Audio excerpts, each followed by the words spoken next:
طب خليني اسالك سؤال يا مهندس هيثم، الضربه القاضيه بتيجي فين؟ يعني ايه العنصر الحاسم من وجهه نظر المهندس هيثم في عمليه التفاوض؟ ايه اللي بيحسم عمليه التفاوض وبيجيب من الاخر خلاص انا قضيت او ضربت الضربه القاضيه في عمليه التفاوض؟ الموضوع بيجي بص، ازاي من وجهه نظرك؟ انا هقول لك حاجه. هو في 3 نقط مهمين جدا في اي عمليه تفاوض. لازم حضرتك اما تبقى داخل اي عمليه تفاوض تبقى عارف ان في 3 حاجات، تمام، بتلعب عليهم او الطرف الثاني بيلعب عليهم، اللي هم ايه؟ اللي هم عامل الوقت والمعلومات، عامل المعلومات والسلطه او القوه او الباور. ازاي الكلام دوت؟ بصوا يا جماعه، التفاوض زي ما قلت كده من شويه مش حدث بيحصل، في مدى زمني بيحصل فيه التفاوض. انا هسال حضرتك سؤال، انت في الشركه بتاع حضرتك بتعملوا تقييم سنوي ولا نصف سنوي للموظفين؟ التقييم بيكون وضع اهداف في البدايه وبشكل يعني ربع سنوي بيكون فيه كي بي اي، وعلى نهايه السنه بيكون فيه التقييم النهائي. يعني خلينا نقول ان انتوا بتعملوا تقييم سنوي. نعم ايوه مظبوط. خلينا نقول تقييم سنوي. طب انا موظف وعايز اتفاوض على زياده في المرتب، هل اطلب زياده في المرتب من مديري يوم التقييم ولا اعمل حاجه بقى؟ لا، انا هقول لك، انا هجاوب انا هجاوبك. لا، ما تطلبش في يوم التقييم.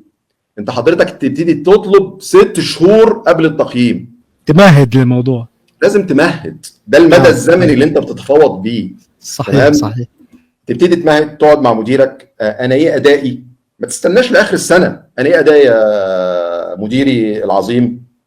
هل في ملحوظات؟ طب انا لو عاوز احسن اعمل ايه؟ انت راجل بتمهد له، تمام؟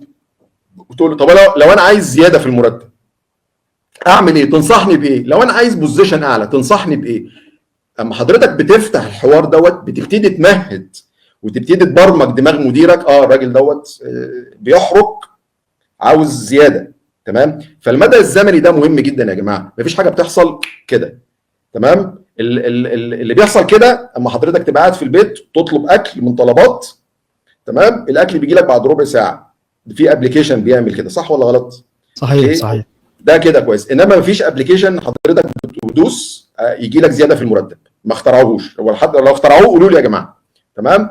فالمدى الزمني مهم جدا، عامل الوقت مهم جدا، تمام؟ لازم حضرتك تمهد. عامل الوقت لما تيجي تروح لعميل تتفاوض معاه لازم حضرتك تبقى فاهم، هل انت قدامك شهر شهرين تتفاوض معاه؟ هل الراجل مستعجل فعلا؟ هل الراجل مضغوط؟ عامل الوقت مهم جدا. وفي نقطه مهمه جدا مهندس وليد لازم حضرتك تبقى عارفها. انت عارف، ممكن حضراتكم تبقوا عارفين اللي هو مبدا باريتو 20/80. 80/20 ايوه اللي هو 80% من النتائج بتيجي من 20% من المجهود، تمام؟ نفس القصه دي بتحصل في اثناء التفاوض في الوقت. عايز اقول لك ان في اخر 20% من عمليه التفاوض ده اللي بتحصل فيها الحاجات الحاسمه. يعني احنا لو بنتفاوض مثلا شهر، هم اخر 3-4 ايام في التفاوض دي بقى الحاجات الاكشن اللي بيحصل.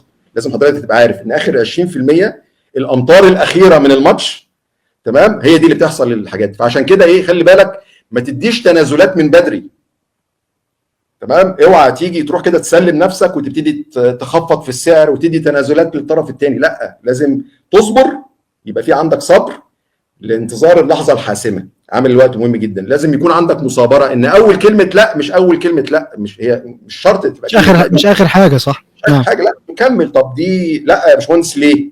طب انت ايه رايك؟ طب ما احنا ممكن نغير عرض السعر كده، تمام؟ لازم يكون في مثابره طبعا، تمام؟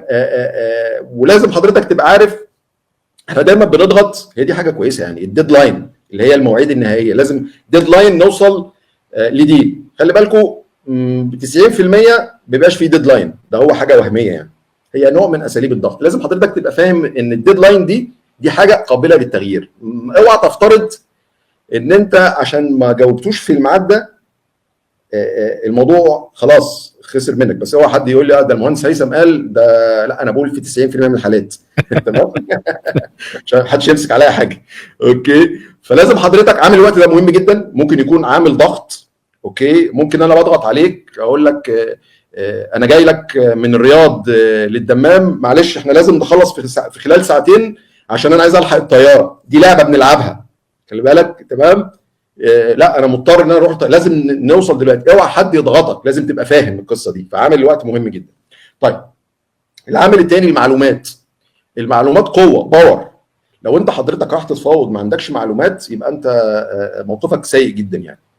اوكي، فالعامل الحاسم المعلومات. انا رايح مثلا عايز اصنع حاجات في مصنع، ايه المعلومه اللي تهمني وانا رايح اتفاوض مع المصنع ده؟ انا عايز اعرف هو المصنع ده حجم الشغل الحالي، الباك لوج اللي عنده قد ايه. لو هو عنده حجم شغل ومضغوط لمده سنتين ثلاثه، هيفرض اكيد مليون في المية هيفرض السعر اللي هو عاوزه. طب لو المصنع دوت بينش، الفنيين قاعدين والمهندسين قاعدين، هيرضى باي حاجه، هيرضى باي دي معلومه حاجة. دي صحيح. معلومه مهمه. فالمعلومه دي مهم جدا ان انت حضرتك تبقى عارفها قبل ما تروح تتفاوض. عشان كده يا جماعه بنقول التفاوض بروسيس، عمليه في تحضيرات وفي تجهيزات بتتم. اما حضرتك بتروح شركه بتتفاوض على المرتب، اعرف، حاول توصل ان انت تعرف رينج المرتبات في الشركه دي عامل ازاي. موضوع صعب بس انت ممكن تتطقص تشوف. ممكن تلاقي واحد صاحبك يعرف حد هناك في الشركه دي فيديك انديكيشن. تمام. عامل المعلومات مهم جدا. فدي النقطه الثانيه. النقطه الثالثه السلطه او القوه. قوه الاطراف اللي بتتفاوض دي مهمه جدا. انت راح تتفاوض مع مين؟ الراجل اللي انت بتتفاوض معاه ده صاحب سلطه، صاحب قرار، ولا مش صاحب قرار؟ صاحب تاثير. ده راجل بيقول دن يبقى خلاص ديل، هو ديل، ولا انت هتعب نفسي معاك واكتشف ان في الاخر لا، في واحد تاني هو اللي عنده القرار. في واحد تاني هو اللي معاه القرار، انا واللي معاه القرار دوت اما اجي اقعد معاه هيطلب مني ديسكاونت اللي انا كنت مديه من شويه، ويبقى يقول ما ينفعش. لازم اعرف مين الشخص اللي انا بتكلم معاه. الشخص ده صاحب قرار، الشخص ده هل عنده المقدره انه يتحكم في زمام الامور؟ تمام. هل هو اللي بيفرض الاجنده، نتناقش على ايه وما نتناقش على ايه؟ اصل انا ممكن على مستوايا ما اعرفش اتناقش مع شخص صاحب قوه، انا مضطر اجيب مديري، لازم افهم. ما انا ممكن الراجل ده يقرقشني، تمام، ممكن الراجل ده راجل صاحب باور، صاحب قوه، تمام. لا انا ليه ممكن اتلافى الموقف دوت ان انا اجيب معايا حد كبير، مش مشكله خالص، اجيب معايا مديري، اقول له خلي بالك احنا رايحين نتفاوض مع مدير المشتريات في الشركه الكبيره الفلانيه، هيقرقشني، هيقول لي انا عاوز دوت ومش هقدر ارد عليه، فلازم تيجي تتفاوض معايا. فلازم اعرف الشخص الباور، مين المتحكم، تمام، مين اللي معاه القوه. تمام يا باشمهندس. فهم دول الثلاث حاجات: الوقت، المعلومات، والباور او القوه او السلطه.